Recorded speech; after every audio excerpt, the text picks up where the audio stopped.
সুপ্রভাত আমার সকল ইউটিউব বন্ধুদেরকে। আশা করছি আপনারা সকলে সুস্থ আছেন, ভালো আছেন। আজকে আমার আলোচনার বিষয় হলো সকালবেলা ফ্রি হ্যান্ড এক্সারসাইজ করার উপকারিতা। সকালবেলা ফ্রি হ্যান্ড এক্সারসাইজ করলে কি কি উপকার পাওয়া যায় সেই বিষয় নিয়ে আমি আপনাদের সাথে আজকে আলোচনা করব। চলুন ভিডিওটি ভালো করে দেখুন এবং আমার কথাগুলো মনোযোগ দিয়ে শুনুন। দিনের শুরুতেই শরীরকে সজীব বা সতেজ রাখতে ফ্রি হ্যান্ড এক্সারসাইজ একটি অসাধারণ উপায়।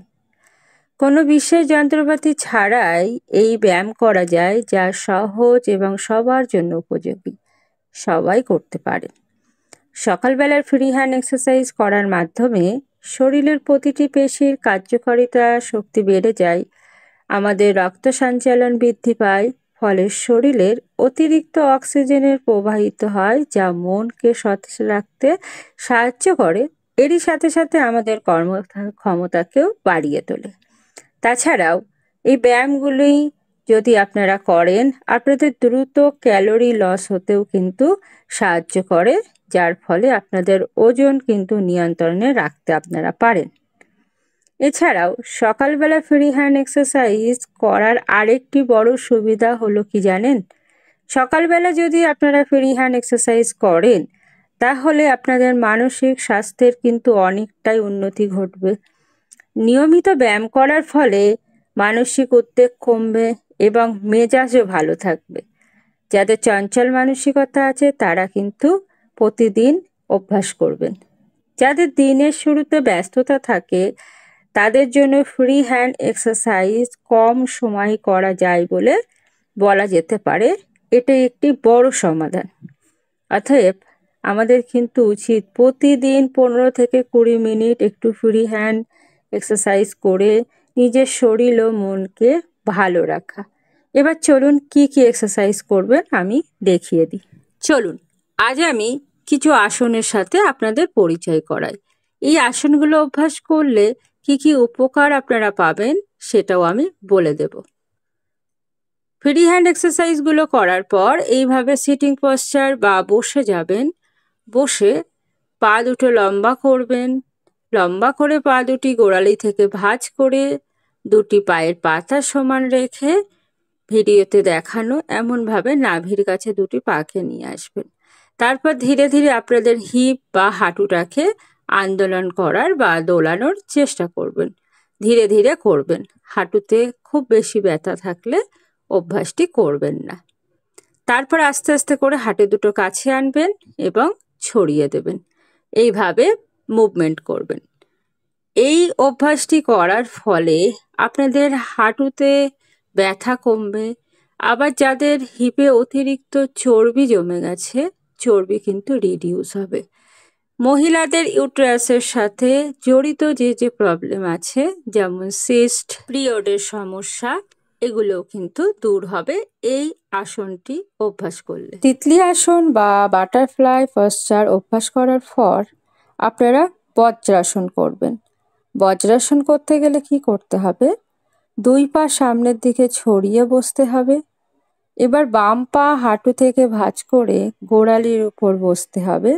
একইভাবে ডান পা ভাঁজ করে ডান গোড়ালির উপর বসতে হবে। তারপর দুই হাত হাঁটুর উপরে তুলে রাখতে হবে। হালকাভাবে, কোনো চাপ সৃষ্টি করবেন না। শিরদাঁড়া সোজা রেখে শ্বাস প্রশ্বাস স্বাভাবিক করে 20 থেকে 30 সেকেন্ড এই অবস্থায় বসে থাকুন। পরবর্তীকালে সময় বাড়ানোও যেতে পারে। হাত পা শিথিল করে দুই পা সামনে প্রসারিত করে 30 সেকেন্ড বিশ্রামের পর আবার আসনটি একইভাবে করে নিতে পারেন। এই অভ্যাসটিও আপনারা কিন্তু 3 থেকে 5 বার করতে পারেন। এই অভ্যাসটি করলে আপনাদের হজমের সমস্যা, অম্বল, কোষ্ঠকাঠিন্য, গ্যাস, বিভিন্ন পেটের সাথে জড়িত সমস্যা দূর হবে।